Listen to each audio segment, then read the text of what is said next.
there, I want to make sure that you do have a chance. There's a lot of handouts.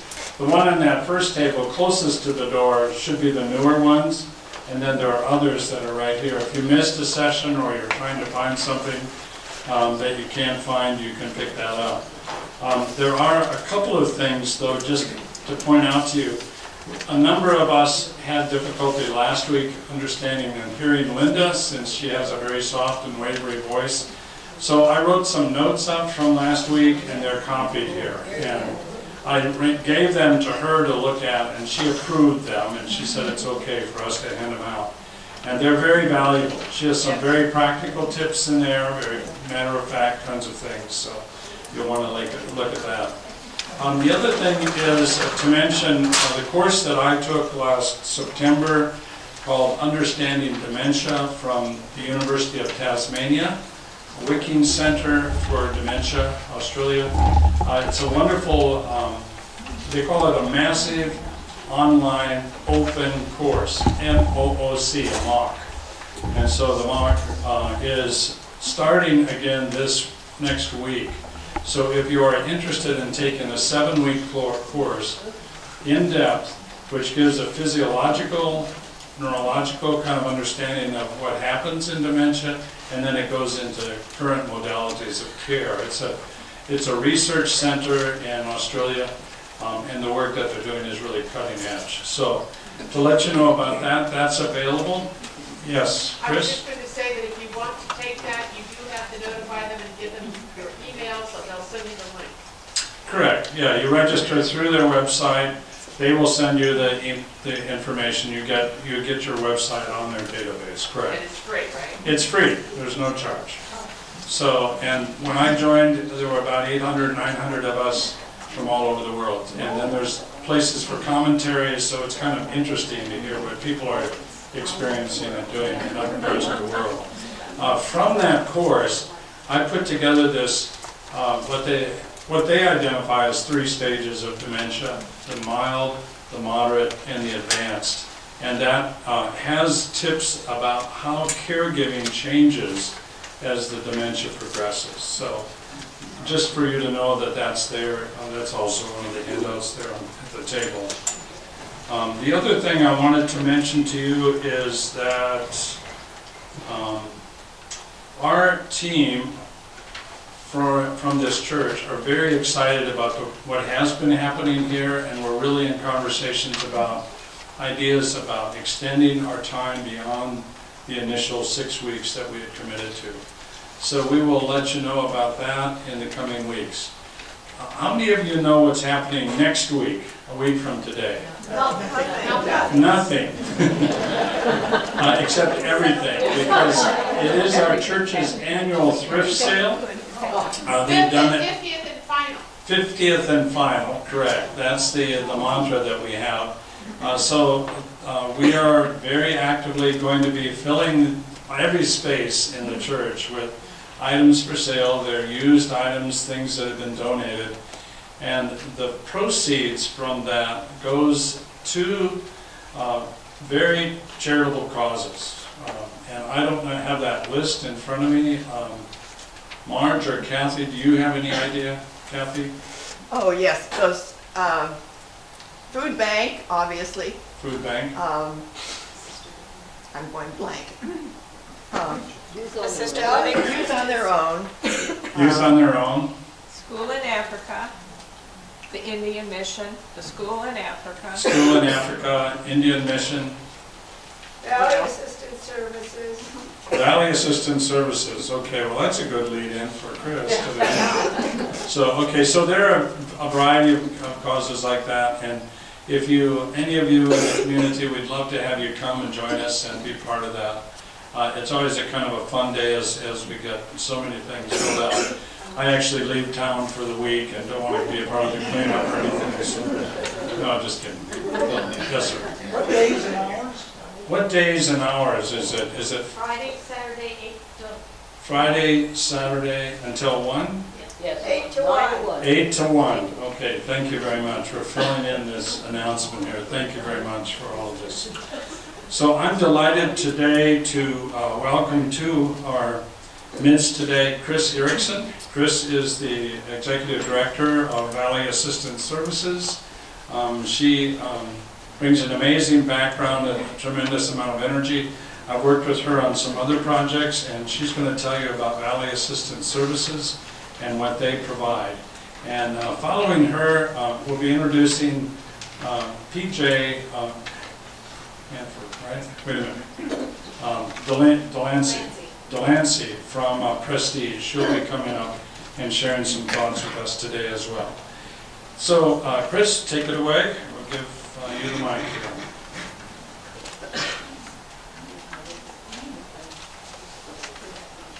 That's the right height. I'm short. Good afternoon. My name is Chris. I am an RN, and I'm an Executive Director at Valley Assistance Services. With that being said, 32 years of being RN, my specialty is in neuroscience, and trauma. And so I have dealt with brain injuries, and things related to brain for a very long time. Besides that, I've also have 3 different individuals from my family in 3 different types of dementia. So we are all affected, aren't we, by this? Whether it's us, whether it's our loved one, whether it's our neighbor. There's more and more that we see that are growing and having this in our area. And before I get into Valley Assistance Services, I want to just explain a little bit, because my background is health and I love teaching health. So we know if we picture a big umbrella, a big golf umbrella, if you want to take it that way, and that is dementia. All the little points are different kinds of dementia around it. Now the biggest one that we have heard of is Alzheimer's. There's also frontotemporal dementia. These are the 4 biggest ones. Lewy body dementia, sometimes we see that a lot with Parkinson's, and vascular dementia. Vascular dementia is also related to maybe a blood clot or a stroke. So that gives you a little bit of understanding. Now we have a lot of dementia, otherwise we can have a urinary tract infection and have signs of that, can't we? So there's other things, medication, side effects of medication, and don't get me into that because we have too much meds in our community. So those are a little bit of, it just kind of gives you a picture of kind of what you're working with as far as and looking for, and you have a lot of great information here. And what I heard was 3 stages, the handout you had. Some people call it early, moderate, late as well. But for a little sentiment for caregivers, caregivers need to take care of themselves. If you're not taking care of yourselves, it kind of fluctuates down into a domino effect. So if you're not taking care of yourself, you can't help someone else. And that right now I know because I'm dealing with my in-laws in that same particular thing. And so we're talking about that and making choices, and we're at that level, and it's good to talk about it. Be open, talk about it, and that seems to help as well. So let me go into a little bit about Valley Assistance Services. We are a social service community health organization. We have been in the area for over 50 years. We have a whole team of nurses, RNs in our agency, and on the other side of agency we do social service things like benefits, food stamp application, which is called SNAP now, rental assistance, utility assistance, those types of things. And that sometimes becomes an issue as well. We have healthcare costs accelerating, and sometimes we're kind of, to be frank, outliving our income. So that does come into play. We have seen a lot of different ages apply for different things. And there is another one, you might be getting into financial later on, and I can bring that up at another point. But there's a lot of other things. State of Arizona is a little different than some other states. So we can probably talk about that at a different time. So. Anyway, being healthy and staying healthy, we do have what's called, and I left a flyer here, a virtual dementia tour. The virtual dementia tour has been out and been written from a gerio social worker in Georgia.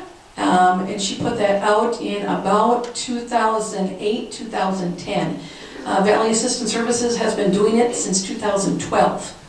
I have seen grandchildren who stay with their grandparents after school, to spouses, to law enforcement, and to caregivers, and those who are now caregivers in facilities have come into our office to take this. It is an interesting program. It's kind of a simulation that you come in.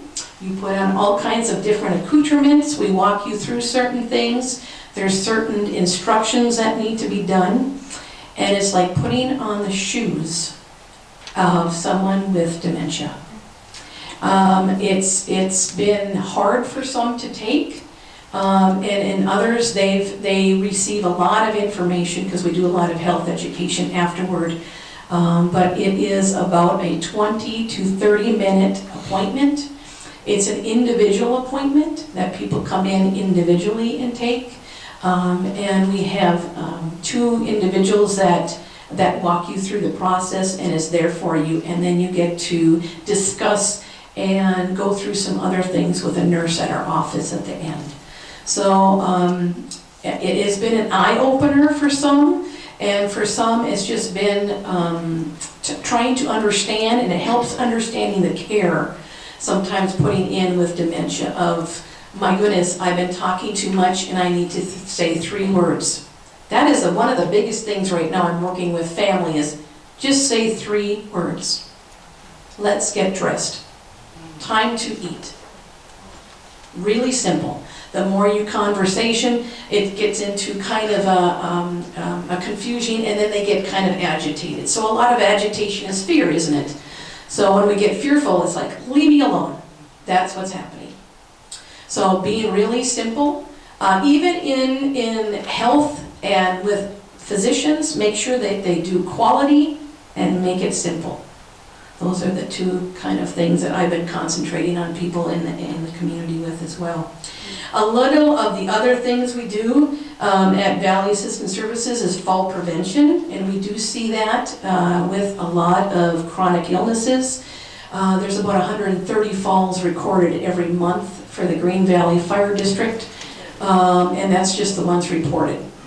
So you times that by 4 or 5 probably a month. So we do also have, we do a lot of transportation in the area. We have about 60 some drivers that help, and you know Friends in Need is another one that does that as well. And then we also have a socialization program that calls people. So we call someone once a week. You have Telecare, who is also with the Sheriff Auxiliary right now. But we do about 1,400 calls per month from our office to individuals who might not be able to get out. And one of them sometimes is caregivers. You cannot leave sometimes is when you would want to. We also do a couple of programs now. Besides the virtual dementia tour, we do a caregiver support group. So we have that once a month. We have our RNs facilitating that. And then we also do what's called a SAS group, Support and Socialization for Seniors. We have 3 complete SAS groups going with another 4th one to start. And we have retired counselors doing that as well, facilitating that. So some of the things for socialization, it's very, very important to keep up your socialization and to keep attending things and to keep looking into helpful information and reading such. We do a couple of other things at our office. One is following people after the hospital. We do some med review and med management in their home and do their pillbox fills.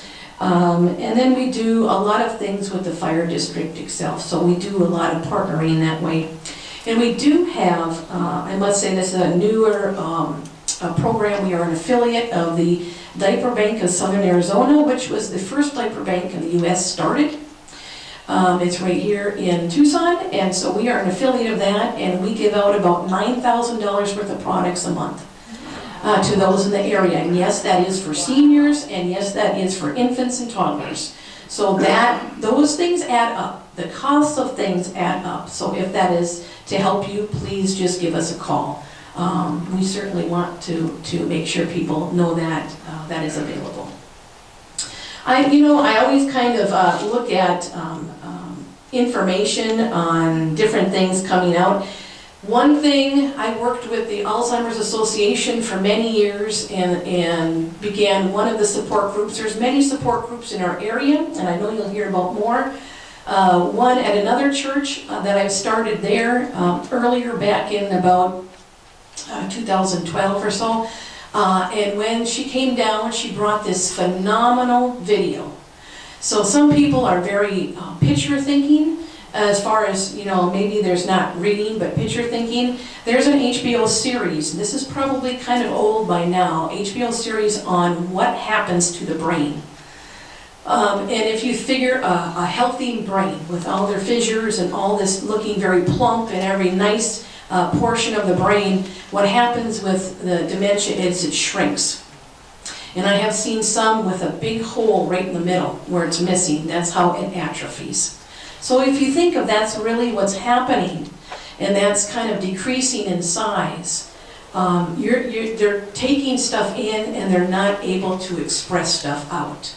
We're losing kind of that expression and travel of thoughts going on because of all this shrinkage. But some of those pictures, National Institutes of Health is a great resource. That is a government website that they keep up to date. They have lots of information on dementia and Alzheimer's, and actually they have a picture and a video of how that might look. So that gives kind of a more picture look into that. Some people kind of don't understand, so sometimes pictures being shown is kind of helpful. A couple more things, and then I can take a few questions. I've given presentations on dementia since I've been here in 2008, and there's a lot of people had questions regarding, well, I don't understand if that's normal behavior or not. So I'm going to do a couple of the things that I have seen. So if I went in my house and here's a remote, well, we know what happens to a remote. I lost the remote. I either I don't know where it went. I don't know where this remote went. Is that dementia, or is that normal? They travel with the socks. Travel with the socks. Well, there we go, we could use this, or the shoes. Shoes.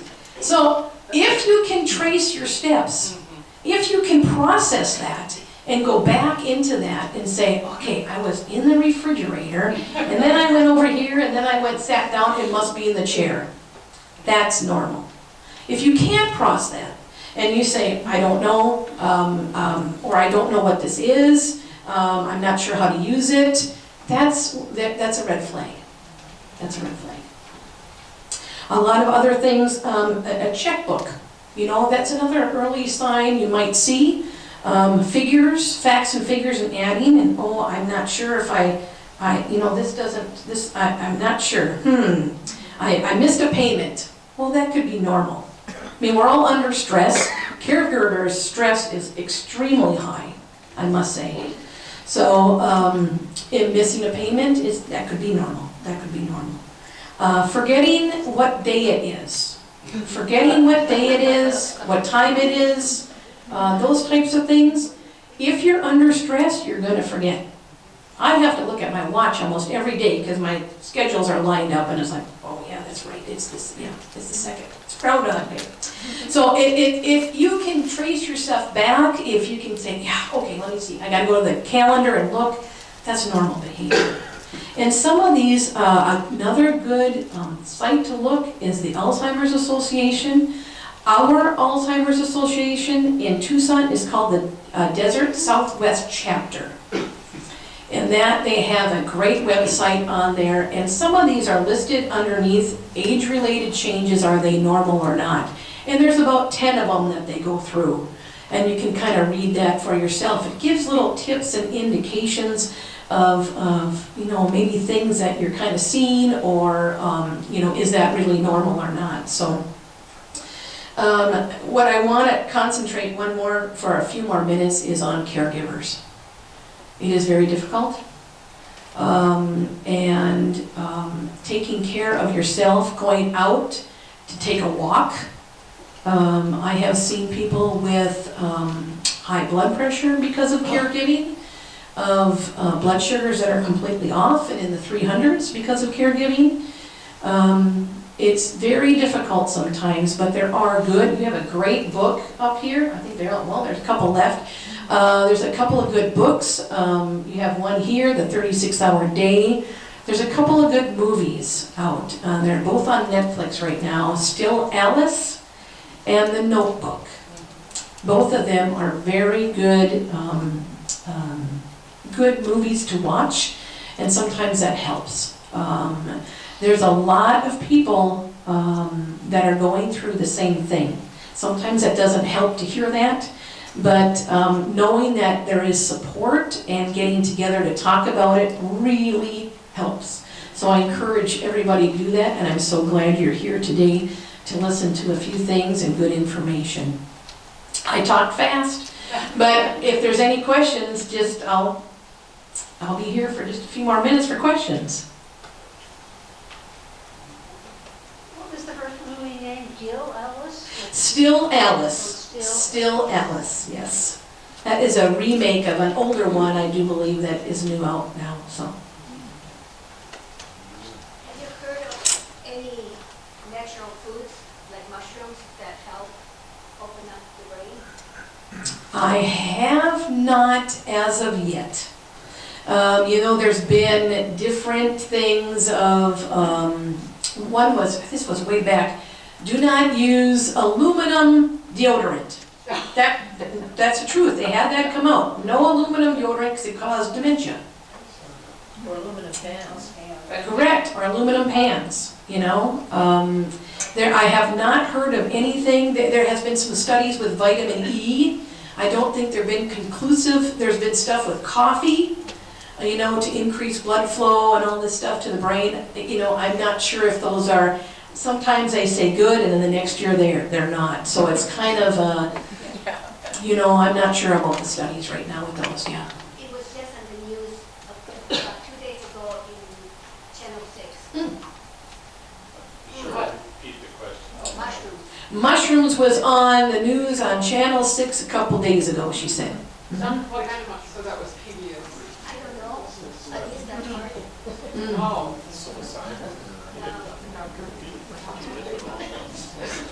There was one, but it wasn't, it was more of a, it was kind of more of like a CBD kind of, hallucination kind of thingy, so.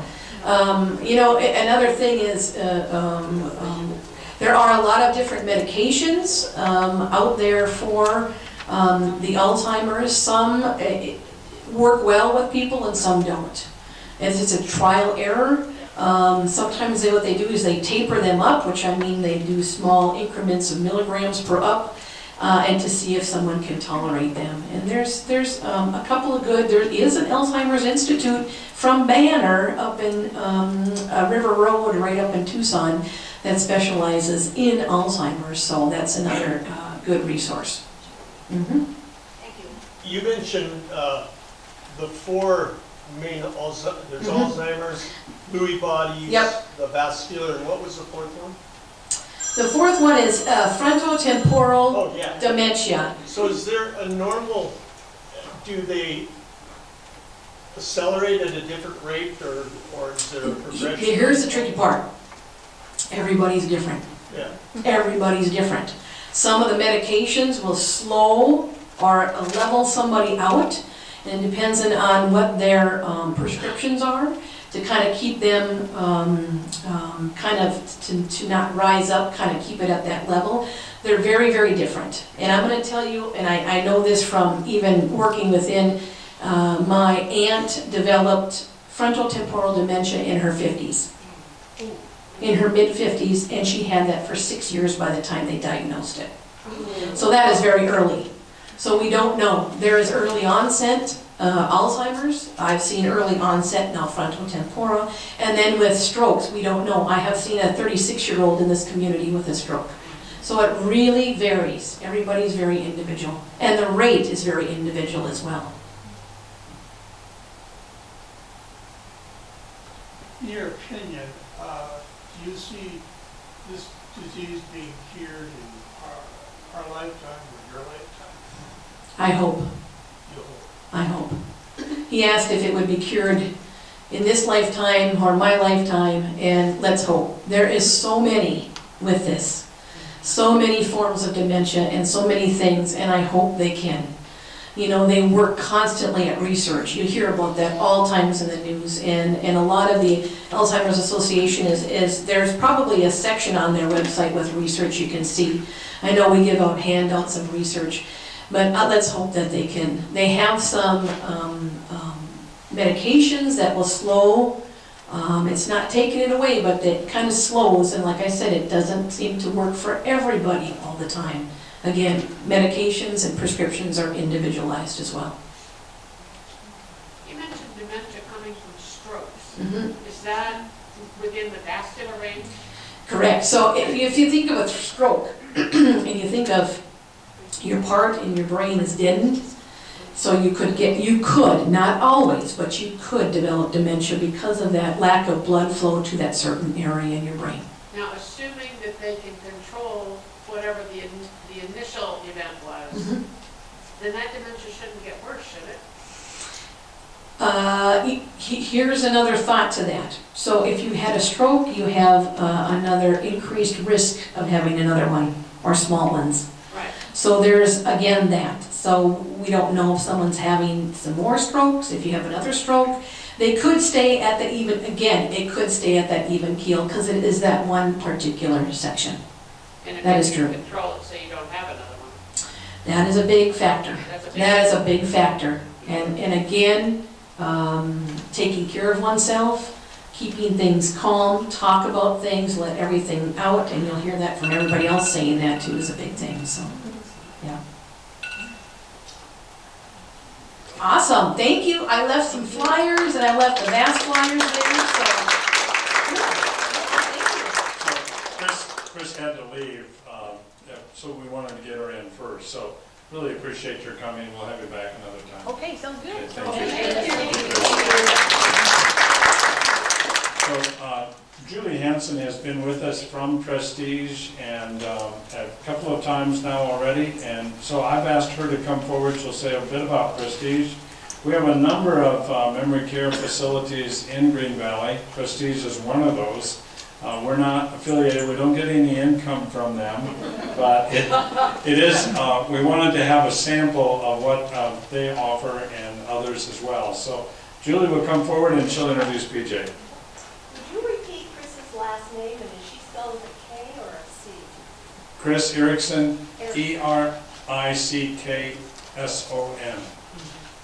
K or C? K, C-K. Chris. Chris. Chris, oh, Chris is a C. Valley Assistance Services. It's just not in the brochure, that's why we're asking. Okay, I'm not sure, so I need to move this up a little bit. Good afternoon, everybody. I'm Julie Hansen. I'm the Community Relations Director at Prestige Assisted Living and Memory Care. We're located over at Continental and Abrego. PJ is going to really talk about our support group and answer any questions. There are a lot of support groups, like Chris had mentioned. It's nice because I think we're all on different days, so you could actually hit several of those, and they're just so important. And she'll get into the importance of doing that. What I wanted to share with you is I've got, I think we printed these out. Prestige created this for our residents when they're going out basically to the hospital. That's the reason we created this. It says, I'm a person with dementia. And if you've grabbed one of these, it basically tells some characteristics about having dementia. You know, I may no longer be able to read.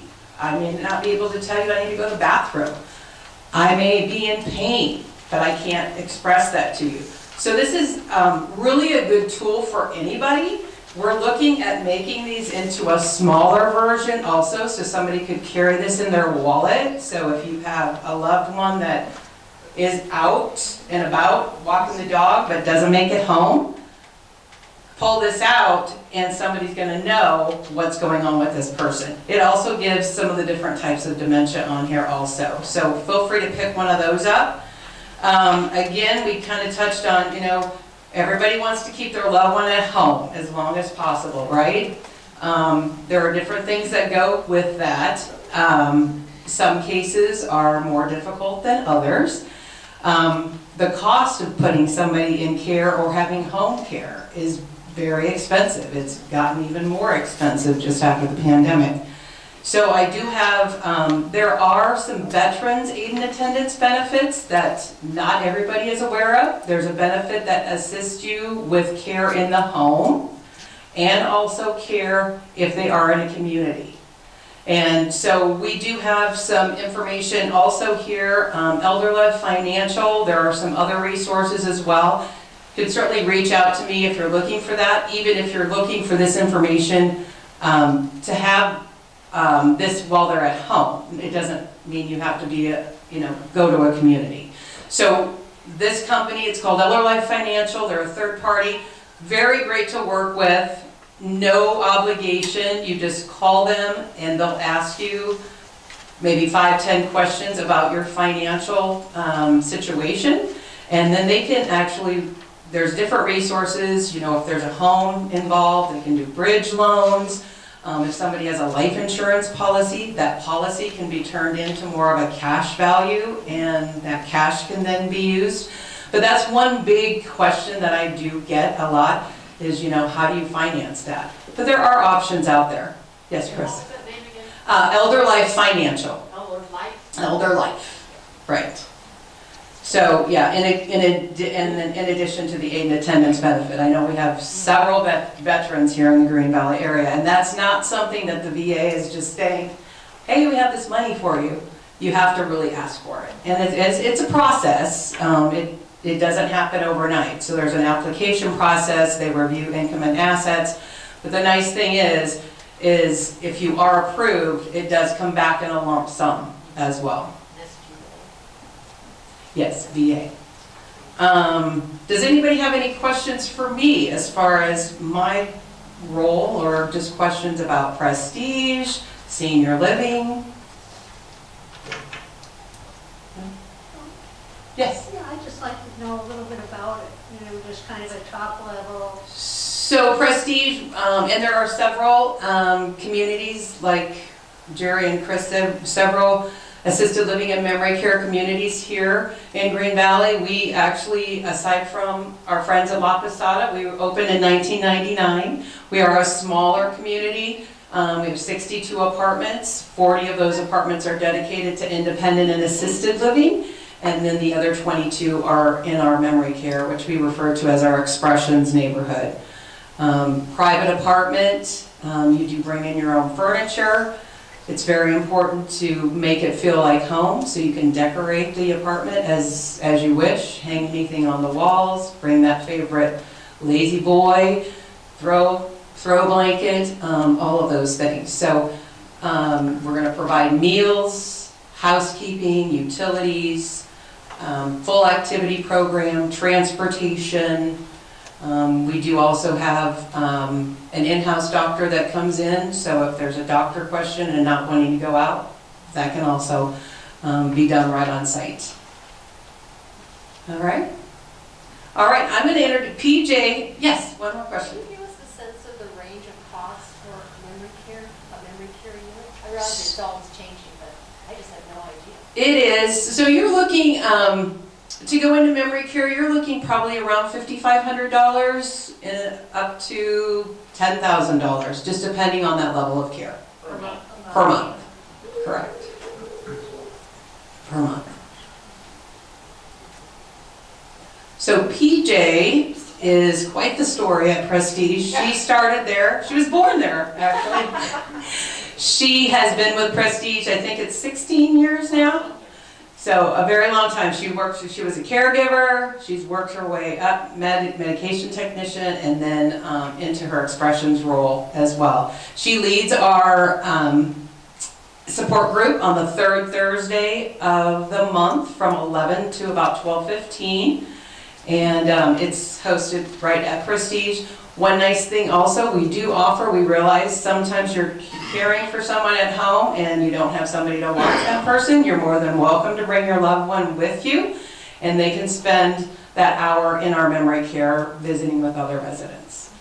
So I know sometimes that's a stumbling block, I don't have anybody to care for. Is there a charge for that? No charge, complimentary. Yeah. So I'm going to bring PJ up, and she'll tell you all the important things of why you need that support group. Thank you. So we're going back to the short one again. I will need to move this down. Again, like Julie said, my name is PJ. I have been at Prestige for 16 years. I started out as a caregiver, kind of worked my way up. It's kind of a funny story. My mother has been a caregiver her entire life, and when I was younger, I was like, I don't know how you do it. I don't know how you have the energy, the patience, the time. It just seems like a lot, and I swore that I would never do anything like that. And here I find myself, because my belief is memory care is it's a very specialized form of care. You really have to enjoy and understand what you're dealing with. And being a loved one and a family member, you are that caregiver, or you are the initial caregiver. You are not alone. It's not something that you will do on your own. There is support there, and there is support available. And I have family members that really struggle, and they see staff and myself in and out every day, and they're like, well, how do you do it? And as Chris said, we're caregivers from 9 to 5 or 6 to 2. We get to go home and recharge. You as an in-home caregiver have to take that time to recharge yourself. My dad uses this term all the time. You cannot take care of anyone if you don't take care of yourself first. And I know we all probably tell everybody that, our friends, family, kids, but it really is the basis of being a good caregiver. If you are burnt out, if you have no energy, if you're not healthy, you can't care for that loved one. A lot of times I see, and it's very common, when we get a family or a couple that's coming in and they're trying to place their loved one for memory care, oftentimes the caregiver has recently been plagued with physical issues. They've got increased hypertension, they've got these new onset physical issues that are happening because they're not caring for themselves. So we often see the loved one that is physically very well and cognitively, and their memory has gone, and that's what their ailment is, but the family member or the loved one that is caring for them have declined because they physically have burned themselves out. So that's where caregiver burnout comes in, and it's very important to care for yourself. And as Chris said, and Julie, everybody says it's easier said than done.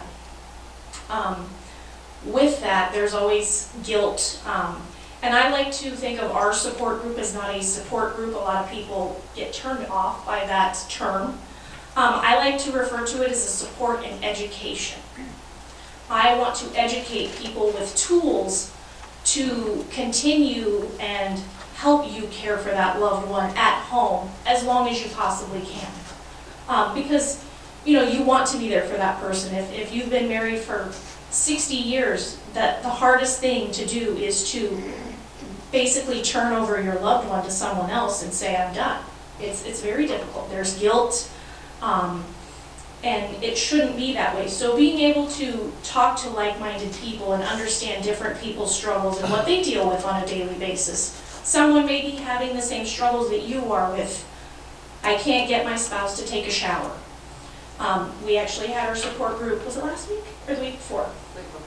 And it was very good because I have all stages of, I have some loved ones in the support group who their family's been in placement for a while, so they're gradually dealing with these issues, and they understand now that you can't change behavior, but, you know, learning from other people, and tips and tricks is what I like to say, but ways of, you know, redirecting the resident. Well, instead of, as Chris said, giving a broad array or giving them multiple options, would you like to wear the blue dress today or the red dress? Because if you give them, what do you want to wear in your closet, there's hundreds of different options, and that can be extremely overwhelming. Being overwhelmed often turns into stress, which turns into frustration, which can then result in anger. And some of you may have seen anger, shift in behaviors, things like that. That is all because of the overwhelmingness, the stress that the resident feels. So it's important to learn how to address that, how to approach it. It's all about approach and allowing things to be somebody's idea. I'm going to go into my notes. I'm not usually a speaker. I speak in small groups, so bear with me. I have a couple of notes here. How do they get them in the shower, by the way? It's very tricky. A lot of times it's a compromise, but there is actually another good book they talked about it. It's called Bathing with a Battle, or Bathing Without a Battle. I do have books that I can bring. I can send with Julie as well. But there's a lot of different things. You know, sometimes, and this goes into other stuff, but when people have that neurological disconnect, sometimes the feeling of water can be overstimulating. So a shower may not be the best bet. Sometimes it's a bath or a sponge bath, or that, you know, being cold is too much. So you want to make sure that the shower is warm enough. Make sure you have a heater on, the the towels are warm, different things. So it's a lot of different things. And, you know, I look at, like, the umbrella, which is a term that we all use. Every diagnosis is going to be different. I refer to memory care in general as the snowflake disease. Because a snowflake disease, what you may be experiencing, your loved one and her loved one may have the same diagnosis, but it's never going to be the same. Every approach is going to be different. No one case will ever be identical to somebody else's. So you have two people that have the same diagnosis, vascular dementia. One could be plateaued and very stable, and someone could be progressing very quickly. One could have medications that work and one doesn't. So that's why I say that, because you'll never see a case exactly the same. And that's part of the struggle with finding a cure, because there's so many different onsets, early onset, late onset, and triggers from it that it's hard to pinpoint how to cure this disease. Again, going back to the support group, having other people's different perspectives on different outlooks, different coaching, how have you dealt with this, how did this work? It's very important to have that, and also have that support, because you may have friends and family that are not dealing with what you're dealing with, and they don't know how to help you with, regardless of how much they want to, they don't have the same experience as you do. And quality of life, I go back to that again. It is very important for you to still have that quality of life. You still have to be happy, healthy, because you do have other family members. So all of that is very, very important. I think I've kind of covered all my notes. Does anyone have any questions that I might be able to answer? I've worked in, and again, memory care, I kind of found my passion when I decided I was going to be a caregiver. Memory care really is my passion, and a lot of people, you'll speak to caregivers, you really have to understand and want to be a caregiver for someone with cognitive impairment, because it is very difficult, but it's also very rewarding. You know, they're very grateful that you're there, that you take the time to listen, to understand. So it's very important. Yes? That support group you were talking about. Mm-hmm. So Prestige offers a support group every other week. It's, Or- it's every month, but it's the third week of every month. Okay, the third week, Mhm. and that's free.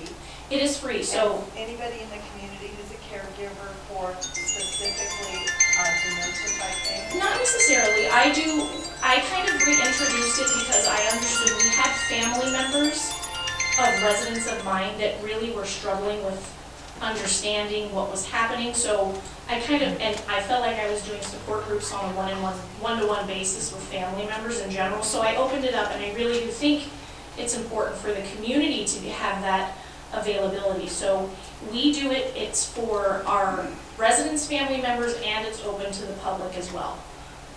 Yes. You're welcome. Any other questions? One of the first questions that somebody asked in our first session was, I don't know how to talk to somebody with dementia. Can you say a word about that? So a lot of times you want to talk to the person, yes, in the same way that you've always talked to them. They're still the person that you love and that you know. You just have to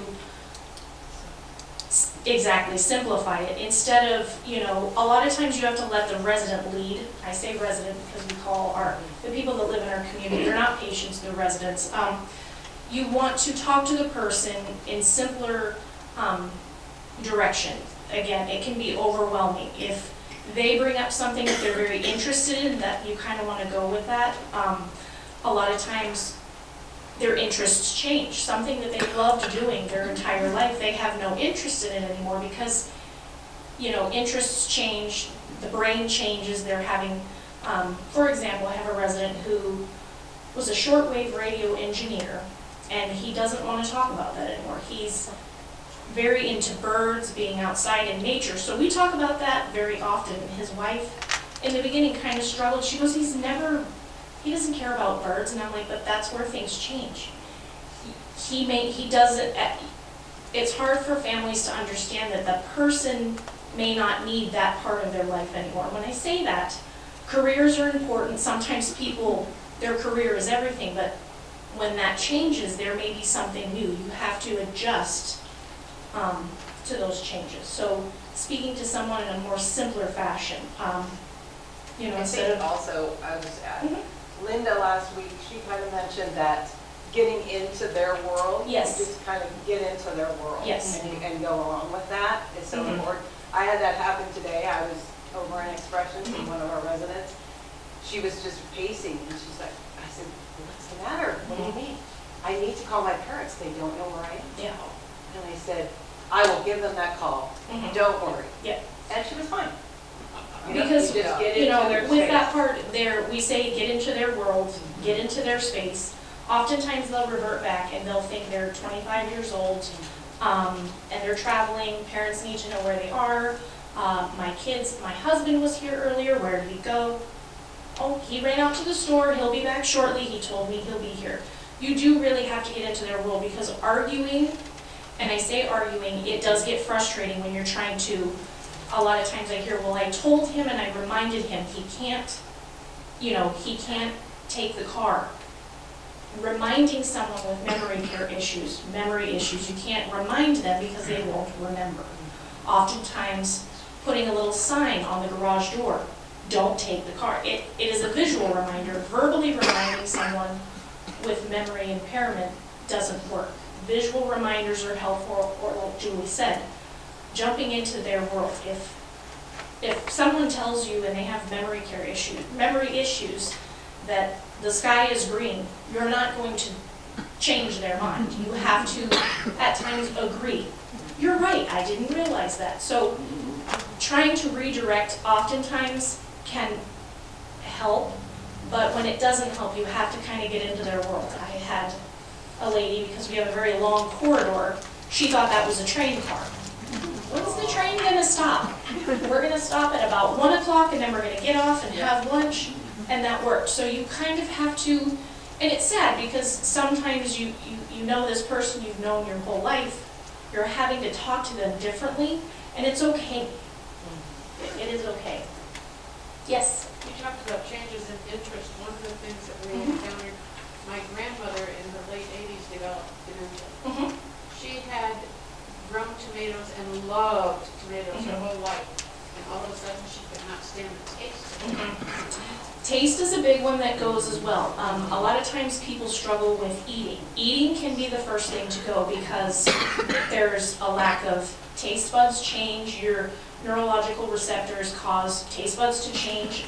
Your skin can feel differently. Sometimes certain types of clothing, materials, residents can't stand it on their skin. That's why I said with showering, sometimes the droplets are overstimulating. Taste buds do go as well. A nice trick. Oftentimes we introduce dessert first before dinner. That sweet or salty, or depending, we do a salty snack, can kind of activate those taste buds, and we see that residents tend to eat better if they've been losing weight. Excuse me. So those are also good ideas. Go ahead. Are your residents allowed to have pets? Yes, actually we do. We currently have pets. Do our residents have pets? So we currently have 2 dogs and a cat that live on our Prestige, our expressions unit. We have Sang, we have Kinsey, and then our cat Noah. He's kind of a house cat. He moved in with his owner about 9 years ago, and the resident passed. And he kind of adopted us, so he's kind of like our community cat. He visits everyone. He's very spoiled. We have like 3 different residents whose family members feed him and in their rooms, so he's a very well loved cat. But yes, we are very much pet friendly. Yes. I get blamed. My husband will say, "But you didn't tell me that," or "They changed the computer program and now I can't do it." Do you just roll with that? It's hard. It's harder when you get blamed. Sometimes you roll with that. A lot of times it's helpful, depending on the stage of the cognitive decline, to write things down. Have like a daily list. Sometimes we have some for certain residents that I type out and make copies. I can laminate them. And we kind of set it there, and they kind of review it, and they read it, and they see, okay, so it's a visual reminder, and they can refer back to it. Because again, and I'm guilty of this, if you tell me something, I'm going to probably forget. So I write stuff down. So what we'll do is I'll often write down, or we'll print out meal times for residents, because some of them are not, they're in early stages, so they're still able to look back and say, oh, okay, I see. I have to go to lunch, they'll look at the clock, I'm going to go to lunch. So having something typed out or even written down and laminated or in a clear slip cover that, is easily accessible, like on the kitchen table, the refrigerator, it helps with that visual reminder. Because visual reminders are very important. I think also to your point, just going with it and say, oh, I'm so sorry, that must have slipped my mind. Yeah. I thought I had told you. And that's on you, and again, that's stress for you, right? But you're gonna come and talk to other people, Yeah. but doing it that way is gonna save you, because it's not gonna help the heart. Yeah, because if you say, well, I did tell you, Yeah. and we still see that, and every once in a while, I'll catch myself, even me, I'll catch myself, and I do this every day. And then I have to remind myself, nope, leave a note, or write it down, or, oh, you know what, or, did you tell me this? No, I don't think I told, because there's nothing more it's frustrating for the person as well, because they go back and they think, this is something I should know. I'm forgetting it. Well, then they become defensive, because they're like, well, I should have known this. I should have remembered this, and then you get that stress again, which is not necessarily for you, but unfortunately, as they decline, that stress is still there where they know, I should have known this, I know I should have known this, but I can't remember, and, they become, upset with themselves as well, so then you get defensiveness, anger, frustration. Is there, when you have a new resident coming into the expressions unit, how do you handle that? How does that process happen so that somebody coming in can be, their stress can be reduced? So we have, and I should have brought this had I known, we have this really great, we call it 100 Things About Me, or 5. We start out with 5, and then we have a resident life story. So we give, it's a It's a trifold, and it asks about where the person was born, where they lived, how many children they had, family members. It gets a real in-depth, not too in-depth, but at least it gives us a background because we service plan and we plan off of that. If I know that Nancy doesn't like coffee, she only likes tea, and she sleeps in, by God, we're not gonna wake her up at 6 o'clock in the morning with a cup of coffee. She's gonna have tea. So, you know, we really do delve into those details and what a person's likes, dislikes are, family, you know, real personal things, because it's easier to redirect. If you have someone that's very angry, upset, if you have a bit of a background, you know what they like. You can change the narrative. You can, you know, decrease their stress level because, you know, they think, oh, they know me, they know about me. So those are given out prior to move-in, and our staff goes through them. We keep them in their service binders. And then we also do 100 Things About Me, where we sit down with the resident, even one that we know, and try to learn new things. You know, you learn all kinds of things.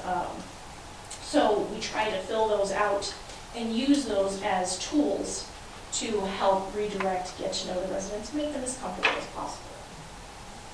Maybe one more question, if anybody has one more question. Go ahead. It's not really the fastest. It's always turn on.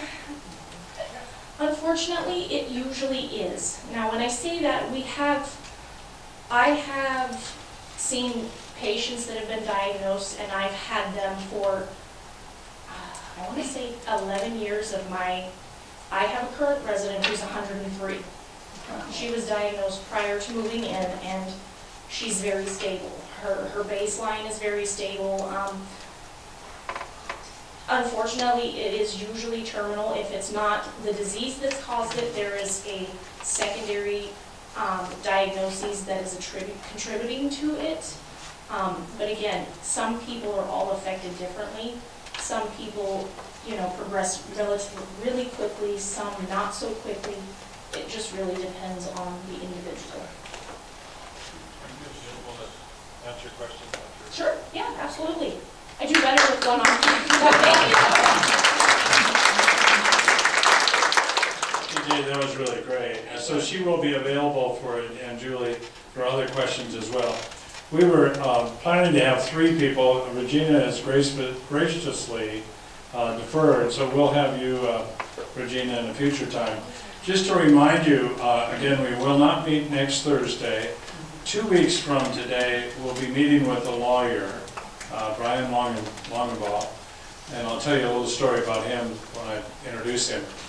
So if you have questions for the lawyer, would you write them down and give them to me or send them to me, and then I'll feed them in to Brian. I met with him yesterday, wonderfully nice guy, and he'll be here to help us with that. So thank you very much for coming. Be sure to browse and pick up whatever you'd like, and we'll see you in 2 weeks, unless you're here to buy.